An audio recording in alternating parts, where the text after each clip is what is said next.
Alright, so what we're going to do now, working again with Tia just to finish, turn your head this way. We want to create a little color in the cheek, and it is summer, so we're going to use Cover FX Bronzed FX. This is a makeup that is produced by Cover FX. It's a company based here in Canada, and they were developed by Sunnybrook Teaching Hospital for covering really nasty stuff, you know, burn victims and what have you. But they have an extended makeup line of similarly good for the skin and commercially effective products.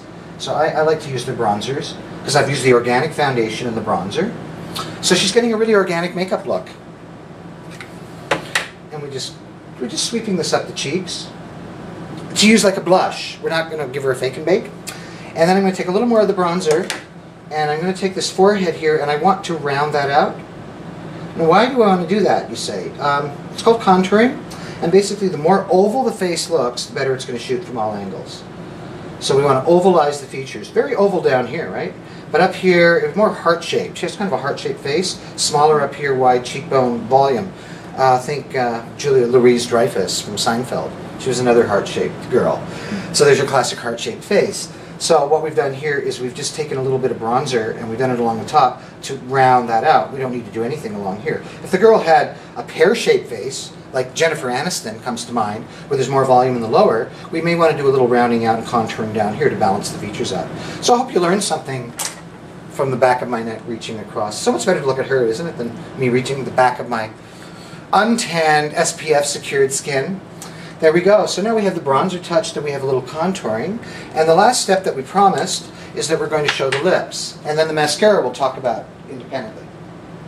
Mascara we've talked about in previous video anyhow. We've already taught you about what to do. We've used a little bit of her MAC mascara here. I found that when I put on the MAC, it kind of clumped together and made it very spiky. So if you do 3 or 4 coats of that MAC mascara, which MAC mascara, do you know the name of it that you're using? Splash Proof. Splash Proof. So if you wanted to really like Playboy eyes and volume, I think that would be a great mascara. But for this natural look, I found it as soon as it went on, it's such goopy stuff that the hairs started to bind together. And then you got little spikes, which if you do 3 or 4 coats, will give you like a penthouse pet of the month eye. But we want a natural headshot. So I instead elected to use my favorite traditional Falsies, my Maybelline Falsies mascara, to give a softer look. Because Falsies is not as strong, doesn't glue them together, keeps more separation in the lashes. So for a natural look, you don't want them to look like they're wearing mascara. It's very easy to fall into the trap of putting too much mascara on, and then it's not what you want. Believe me, darling, nobody wants too much mascara. Tammy Faye Baker, her agent probably requested, but now what we're going to do is take our spatula, and I have a little Carmex lip balm. So we're just going to coat our lips with some lip balm. Upper and lower. And then to finish the lip, because I felt like it didn't quite pop enough, it was just a little too neutral, I used a little Stila.